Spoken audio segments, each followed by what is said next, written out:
குரங்கும் ஒற்றுமையற்ற பூனைகளும்.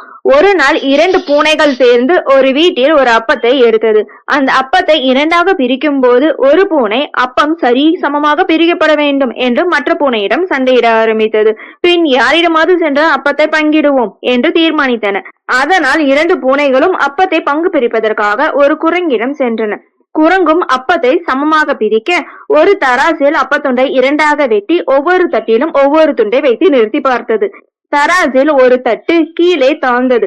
அப்பொழுது குரங்கு அந்த தட்டில் இருந்த அப்பத்துண்டை எடுத்து ஒரு கடி கடித்து விட்டு மீதியை தட்டில் போட்டது. இப்பொழுது மற்ற தட்டு கீழே தாழ்ந்தது. அந்த தட்டில் இருந்த அப்பத்தை குரங்கு எடுத்து கடித்து விட்டு மறுபடியும் தட்டில் போட்டது. இப்படியே தட்டுக்கள் மாறி மாறி தாழ்ந்தன. குரங்கு மாறி மாறி அப்பத்துண்டுகளை கடித்து சாப்பிட்டு கொண்டே இருந்தது.